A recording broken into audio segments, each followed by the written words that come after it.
There's nothing finer than enjoying a good game with your friends and family by your side, and if you own a Nintendo Switch, it couldn't be any easier.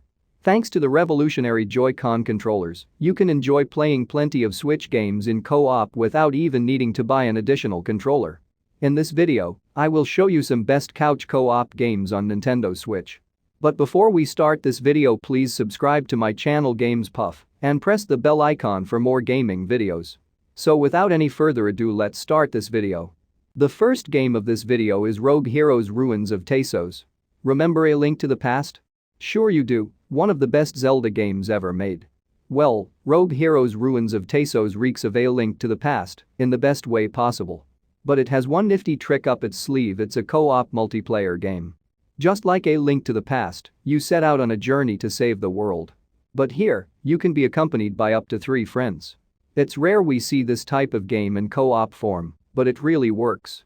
Next up we have Super Mario 3D World plus Bowser's Fury. Is there anything better than co-op Mario? The latest Mario game to land on Nintendo Switch is Super Mario 3D World plus Bowser's Fury. Originally released on Wii U back in 2013, it's been improved upon with a whole new game, Bowser's Fury, tacked onto it. Both games can be played in co-op, but it's the main part, Super Mario 3D World, which makes for one of the best co-op games on Switch. If you want to play something with your friends, you'd be mad to skip over this one. Next up we have Streets of Rage 4. After 26 years, the Streets of Rage series is back. Streets of Rage 4 features sumptuous graphics, a killer soundtrack and addictive brawler gameplay. It's got plenty of content too, with 12 stages in which to pummel enemies and a whopping 17 playable characters if you include the 12 unlockable retro fighters. You can even play along to music from the original Streets of Rage and its sequel if you remember them fondly. Next up we have New Super Mario Bros. U Deluxe. What's better than playing a good old-fashioned 2D Mario game? Playing one with friends, of course. A remaster of New Super Mario Bros. U, which was released on Wii U, New Super Mario Bros. U Deluxe has little in the way of new content. While that's undoubtedly disappointing, it's still a great game nonetheless. And it does look quite a bit nicer. Next up we have Luigi's Mansion 3. Aside from being one of the best games available on Nintendo Switch and looking sublime to boot, Luigi's Mansion 3 also allows for local co-op play. It's the complete package. Once players have progressed a little into Luigi's Mansion 3, they are introduced to Luigi, and from that point on a second player can grab a Joy-Con and join in on the fun.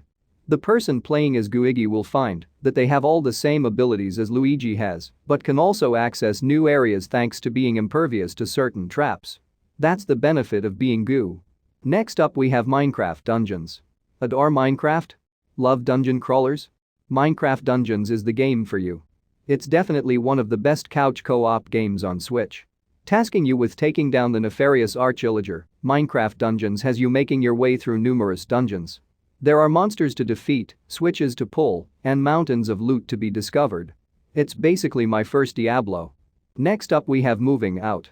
Moving house in real life is stressful, but Moving Out tries to make light of the whole affair and succeeds. Designed to be played in co-op, Moving Out asks you and up to 3 others to take items out of various properties and load them up into a van, ready to move out. Though there are, of course, various complications. Some items require multiple people to carry, for example, and some properties are haunted.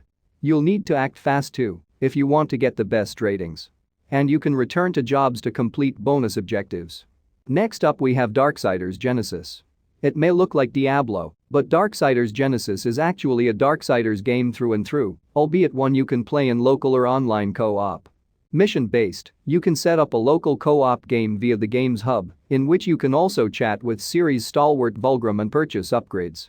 When playing in local co-op, one player takes control of war and the other strife. You can argue who takes control of who. In any case, you'll have to work together, making efficient use of each character's unique skills if you wish to proceed. Next up we have Knights and Bikes. If you want a couch co-op experience like no other, you really ought to check out Knights and Bikes. In Knights and Bikes, players take control of Demelza and Nessa, 2 girls each possessing unique abilities. They're out to save the island of Pensfury from a terrible curse, although there's a twist: their adventure is powered by their imaginations. That probably explains why you're also accompanied by a goose called Honkers and the head of an undead knight.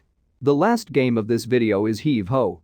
Heaveho is very simple in its premise, but absolutely hilarious to play, especially with a friend or two playing with you. Essentially, the goal is to move from one side of the screen to another. But be nothing but a head with arms, that's easier said than done. Your arms and hands are controlled independently with their own buttons on your controller, allowing you to flail them around and grab onto stuff. When playing in co-op, you'll need to grab onto your partner's character and fling each other around accordingly. So that's the list of 10 best couch co-op games on Nintendo Switch that you can play in 2021. If you enjoy this video, hit the like button and subscribe to my channel Games Puff and press the bell icon for more gaming updates.